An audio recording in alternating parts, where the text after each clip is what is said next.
ओम श्री सनातन धर्म देवाय नमः। नमस्कार। कक्षा नंबर 28 और हमारी पुस्तक है मनुस्मृति जी। हमारा उद्देश्य है धीरे धीरे सनातन धर्म जी को समझना राम जी की कृपा से। हमारी प्रयोग पुस्तक है मनुस्मृति ही, काशी संस्कृत ग्रंथमाला 114, चौखंबा संस्कृत भवन वाराणसी। हर श्लोक के बाद अंत में भगवान कुल्लूक भट्ट जी का जो व्याख्या है वो पढ़ा जाएगा। तस्मिन् अंडे स भगवान उषित्वा परिवत्सरम् स्वयमेवात्मनो ध्यानात् तदंडम् अकरोत् द्विधा। अध्याय नंबर 1 और श्लोक नंबर 12। तो हम देख रहे हैं कि मनु जी ऋषियों को बता रहे हैं कैसे ये सृष्टि जो आप देख रहे हैं, ये सृष्टि परम सत्य में कैसे आई है और उनका उद्देश्य किसी 1 मिलियन साल पुराने इतिहास को बताना नहीं है या कुछ बेकार की कल्पनाओं को बताना नहीं है। उनका उद्देश्य है हमें सत्य का बोध कराना। कौन सा सत्य? हमारा अपना सत्य। वो कैसे बोध करा रहे हैं? वो कह रहे हैं कि ये जो सृष्टि आप देख रहे हैं, ये किसी काल पे परिणाम होती हुई सृष्टि नहीं है। अगर ये काल पे परिणाम होती हुई सृष्टि होती तो यहाँ कोई आत्मज्ञान की बात नहीं थी। ठीक है, ये एक सृष्टि है जो सत्य के अज्ञान के कारण एक विपरीत ज्ञान आ जाता है, माने इग्नोरेंस ऑफ फैक्ट के कारण मिस्टेक आ जाती है। ये एक बहुत विचित्र कार्य कारण भाव है जिसको आधुनिक साइंस और रिलीजन नहीं जानते, और हमारा पूरा संस्कार इस आधुनिक साइंस और रिलीजन के चक्कर में खराब हो चुका है। हम ये समझ ही नहीं पा रहे कि वेद ना तो साइंस बोल रहे हैं और ना रिलीजन है। वेद एक तीसरे प्रकार के कार्य कारण भाव को बता रहे हैं कि सत्य बिना विकार को प्राप्त हुए कैसे वो माया विकार को प्राप्त होता है। ये माया कॉजेशन है। इसलिए हमको अपने आप को पूरी तरह कहना पड़ेगा कि जो हमारा दिमाग खराब हो गया है ये वेस्टर्न साइंस के कारण, जिसके कारण हमने अपने सारे वेद शास्त्र को छोड़ दिया है और सोच लिया ये तो बस कुछ बातें कर रहे हैं, ऐसे ही माइथोलॉजी सी है, इसका कोई अर्थ नहीं है। ऐसा मन से जो दुराग्रह है, प्रेजुडिस है, उसको निकाल दें और समझें कि ये हमारे परम कल्याण के लिए है। और हमको परम कल्याण का भी अर्थ क्या है? Make India great again.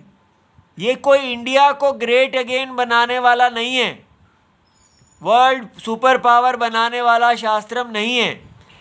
तो फिर ये शास्त्र किस लिए है? ये शास्त्र हमें मोक्ष देने वाला शास्त्र है। कहाँ से मोक्ष? हमको मोक्ष की आवश्यकता ही नहीं है। हाँ, हमें मोक्ष की आवश्यकता इसलिए नहीं है क्योंकि हमारे वेद चक्षु बंद हैं। अगर हमें आरंभ से वेद चक्षु मिले होते तो हमें समझ में आता कि जिस सृष्टि में हम अपने आप को देख रहे हैं वो वास्तव में एक केवल मिस्टेक है, अज्ञान है। हम एक आत्म अज्ञान की अवस्था में हैं और उस अज्ञान से मुक्ति जो है वही मोक्ष है। सारा अनर्थ, दुख का कारण ये आत्म अज्ञान है, ये वेद का प्रतिज्ञा है, और हमको अज्ञान से मुक्ति का साधन दिया जा रहा है। तो वो ये जो सृष्टि बताई जा रही है वो अज्ञान से मुक्ति का साधन कैसे है? तो हमें बताया जा रहा है कि जगत का परम सत्य, जिस सत्य का ये सारी सृष्टि बनी हुई है, उस सत्य में कोई विकार आया ही नहीं है। ठीक है, वो ट्रांसफॉर्म हुआ ही नहीं है, वो परिणाम को प्राप्त हुआ ही नहीं है, उसमें कोई क्रिया नहीं हुई है। वो अभी भी आप उस परम सत्य का ही अनुभव कर रहे हैं। साक्षात अभी जो आपको अनुभव हो रहा है वो इस सृष्टि का अनुभव नहीं है, वो परम सत्य का अनुभव है। अरे भाई, ये कैसे हो सकता है?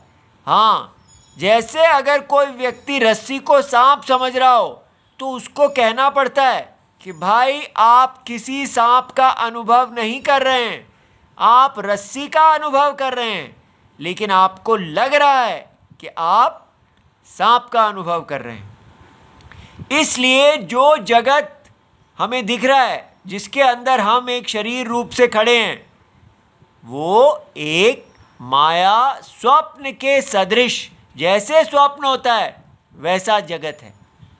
ठीक है, और स्वप्न में भी हम एक शरीर पहने खड़े होते हैं और सारा जगत होता है, और वहाँ पर हम सोचते हैं कि वो सारा स्वप्न सत्य है।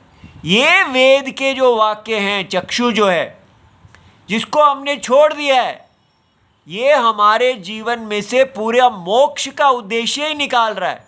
और अगर हम मोक्ष हट जाता है तो मोक्ष का साधन धर्म भी हट जाता है। इस प्रकार हम इस समय पूरी तरह धर्महीन हो गए हैं और मोक्षहीन हो गए हैं। तो बचा क्या है? केवल अर्थ काम। पहले हमारे पास था धर्म, अर्थ, काम और मोक्ष। इस धर्म के पालन से ही हमें ये धर्म देवता अर्थ और काम और साथ मोक्ष की प्राप्ति कराते थे।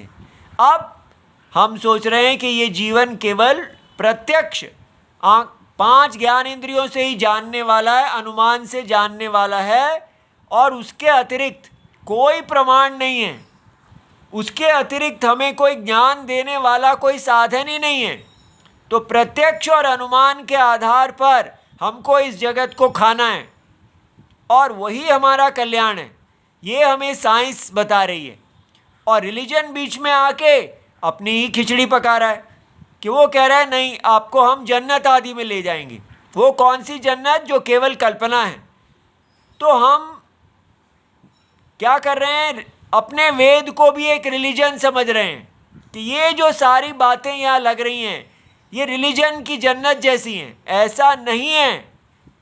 ध्यान से देखिए क्या बताया जा रहा है कि परम सत्य आत्मा ये ज्ञान का विषय है, बिलीफ का नहीं। परम सत्य आत्मा जगत के कारणम है। यत्तत् कारणम अव्यक्तम, जो इंद्रियों के विषय नहीं है लेकिन नित्य हैं, और वो सद असद आत्मकम, ये सारा जगत जो सद असद आत्मक है उसका आत्मा है, उसका सत्यम है। उनके अज्ञान के कारण ही ये सारा जगत निकल आया है। तो उन्होंने, उस परम सत्य चेतन आत्मा ने जिस पुरुष को बनाया वो ब्रह्म कहलाया। ऐसा हमने पिछले श्लोक में देखा। और अब जहाँ जहाँ कहा जाएगा उसको बनाया बनाया, अगर आपने उसको समझा कि कहाँ बनाया, क्यों माने, हमें तो कोई कार्बन डेटिंग बताइए, उसका एविडेंस बताइए क्या है, तो सारी बात खराब हो जाएगी। क्यों? क्योंकि ये कोई परिणाम नहीं है। इसलिए आप कार्बन डेटिंग ये नहीं मान सकते कि क्या प्रूफ है आपका कि ऐसे बनाया गया। तो फिर जब प्रूफ ही नहीं है तो फिर आप बातें क्यों कर रहे हैं? नहीं, ये बताया जा रहा है कि आप अभी भी इस सत्य को अनुभव कर रहे हैं जगत कारणम, और ये देख रहे हैं वो जगत कारणम आप ही की देह में आत्मा रूप से साक्षी रूप में है, और उसी ने इस ब्रह्मा जी को पहना हुआ है, वही ब्रह्मा जी के रूप में। ब्रह्मा जी बुद्धि हैं, इस सारे जगत की बुद्धि जो हम साइंस के कारण सोच रहे हैं ब्रेन ब्रेन ब्रेन कर रहे हैं, लेकिन यहाँ कहा जा रहा है कि जो बुद्धि, विचार करने की क्षमता सारे जगत की एक है, और उसी के अंदर अनेक लोग उत्पन्न हो गए हैं। ये एक नई चीज़ है। सारा जगत एक ही आत्मा, एक ही बुद्धि, एक मन और एक इंद्रियां सबकी हैं, लेकिन एक ही पुरुष की उस सारी के अंदर विभाजन हो गए कल्पना के कारण। जैसे स्वप्न में होता है, आप स्वप्न में देखिए सब एक ही आत्मा है, और वो होल, पार्टलेस होल, उसी के अंदर अनेक की कल्पना है। इसलिए इसको आपको रिलीजन की तरह नहीं समझना है। तो सबसे पहले ब्रह्मांड, ब्रह्मा जी हिरण्यगर्भ, वो अंडा रूप है, उसको सारी सृष्टि की अंड अवस्था कहते हैं। ये अविद्या कल्पित, एक कल्पना रूप से अज्ञान में ये उत्पन्न हुई। ये सारी सृष्टि आपको माया देखनी है, तब ये अपना कार्य करेगी। तो तस्मिन अंडे, वो उस अंडे में सहा भगवान उषित्वा परिवत्सरम, तो वो जो भगवान जगत के कारणम हैं, ठीक है, उन्होंने ब्रह्मा जी का रूप लिया। वो आत्मा, ये सारा माया अविद्या कल्पित रूप है। जैसे रस्सी सांप को धारण करती है, उसी प्रकार उन्होंने उस अंडे के रूप में अपने आप को ब्रह्म रूप में बनाया, और स्वयमेव आत्मना परमात्मा के साथ ध्यानात अपने जो ध्यान किया, और ततः अंडम अकरो द्विधा, उस अंडे को दो हिस्सों में बांट दिया। देखते हैं इसका कुल्लूक भट्ट जी का भाष्य। तस्मिन पूर्व उक्ते अंडे, जिस अंडे की बात की गई है, ठीक है, तो अज्ञान में से, मानो सुषुप्ति में से सबसे पहले एक ब्रह्मांड बुद्धि का जन्म हुआ। सारे जगत की बुद्धि, सा ब्रह्मा वक्ष्यमाण, उसको उनको ब्रह्मा कहा, और वो आगे जो कहा जाएगा ब्रह्म मानेन, ठीक है, वो आगे आपको एक ब्रह्म का मान प्रमाण बताया जाएगा। संवत्सर उषित्वा, तो वो भगवान उस अंडे में 1 साल रहे, लेकिन 1 साल मनुष्य का साल नहीं है, वो साल है ब्रह्मा जी का साल। वो आगे अभी आने वाला ये काल हम सीखेंगे कि एक ब्रह्म वर्ष 360 ब्रह्म दिन के बराबर होता है, और एक ब्रह्म दिन 1000 चतुर्युग के बराबर होता है। इसका मतलब इतना काल तक वो भगवान उसी अंडे के अंदर रहे।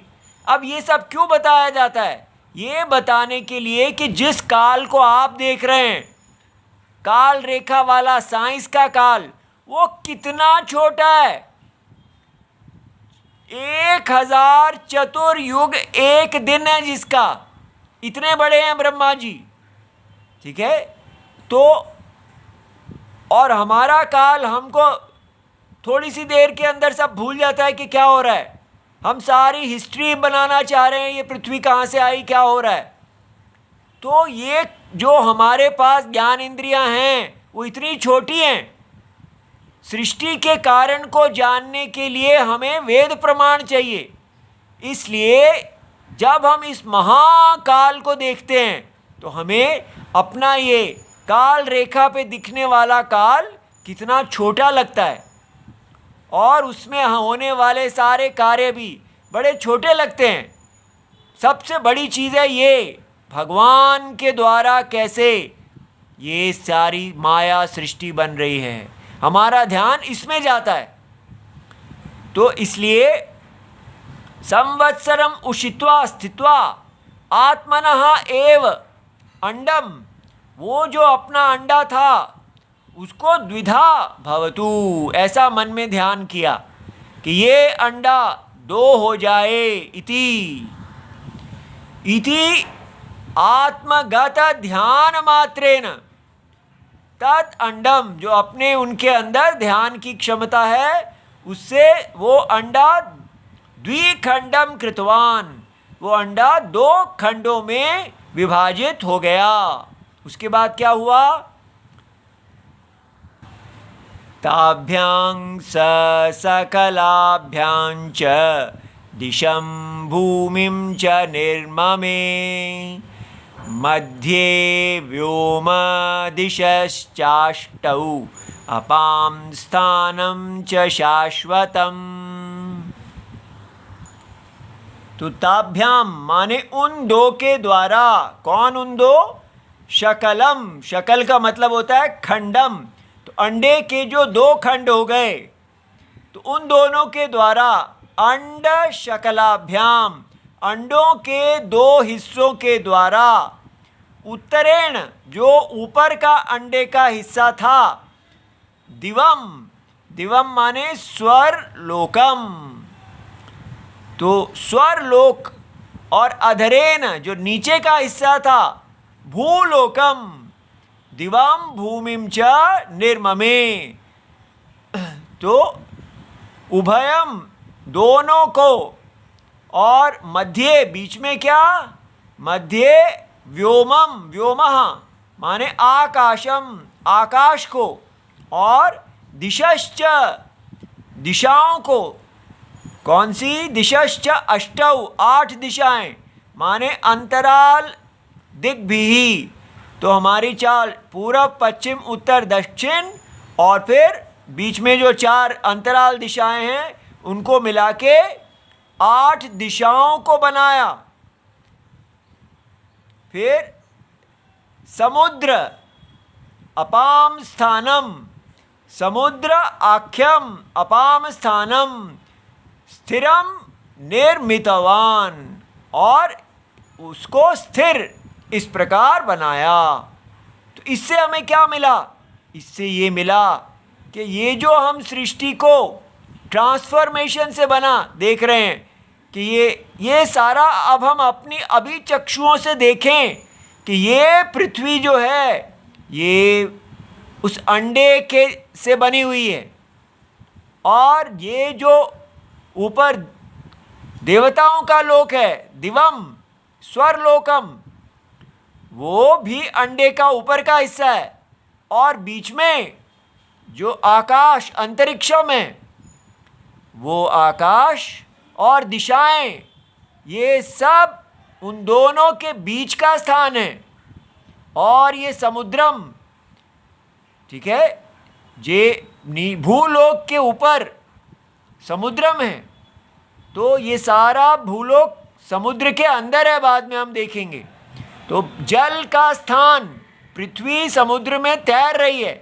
हम सोचते हैं नहीं पानी जैसे पृथ्वी के अंदर है, लेकिन यहाँ उल्टा बताया जाएगा, क्योंकि पानी जल जो है वो पृथ्वी का कारणम है, इसलिए सारे समुद्रों को धारण करने वाला स्थान वो उन्होंने बनाया। इस प्रकार इस सारे को आपको कोई, जब आप इसको देखें तो आपको माया कारणत्वम समझ में आना चाहिए। आप ये देखें कि आत्मा अभी भी इस सारे माया विकार का साक्षी है, उसको कोई विकार नहीं आ रहा। अनुभव में आप देखिए कि आपके शरीर में जो साक्षी आत्मा है वो निर्विकार देख है, तो अभी जो विकार हो रहा है उससे भी वो विकृत नहीं हो रहा, और जो इतने 1000 साल पहले जो सृष्टि का विकार है उससे भी ये आत्मा विकृत नहीं होता। ये आत्मज्ञान इससे समझ में आता है कि अरे यार, ये तो बात बड़ा सत्य है। अगर मैं बच्चा, युवा और बूढ़ा, शरीर बच्चा है, युवा है और बूढ़ा हो गया, लेकिन आत्मा ना बच्चा है, ना युवा है, ना बूढ़ा है। इसी प्रकार ये सारी सृष्टि पहले अव्यक्त हो गई, फिर उस अव्यक्त में से अंडा आ गया, फिर वो अंडा टूटा और वो अंडा टूट के दो हिस्सों में बन के द्युलोक, पृथ्वी और अंतरिक्ष आदि ये सब बन गया। लेकिन आत्मा को कुछ नहीं हुआ। और इसका क्या प्रमाण है कि नहीं हुआ? आप अनुभव में देखें, आत्मा इस सारे विकार से अविकृत बैठी है, लेकिन अविद्या में सोच रही है कि मैं विकृत हो रहा हूँ। ठीक है, वो आत्मा जो निर्विकार है वही परम ब्रह्म परमात्मा है, जगत का कारण है, जिसमें ये सारा विकार आ रहा है। और उसी का ही धर्म बताया जाएगा कि ये सारे अंडे का इत्यादि से जो सृष्टि है, अभी हम अपने आप को इस सृष्टि के अंदर देख रहे हैं, तो इसमें हमारा धर्म है, वर्णाश्रम धर्म इत्यादि। वो धर्म हमको अपने स्वेच्छा से नहीं करना, बाजारवाद से निर्णय नहीं करना, वेद के चक्षुओं से निर्णय करना है। तभी हम आत्मज्ञान के योग्य होंगे और मोक्ष की तरफ जाएंगे, तब हमारा कल्याण होगा। ठीक है। ओम नमो भगवते वासुदेवाय। प्रणाम।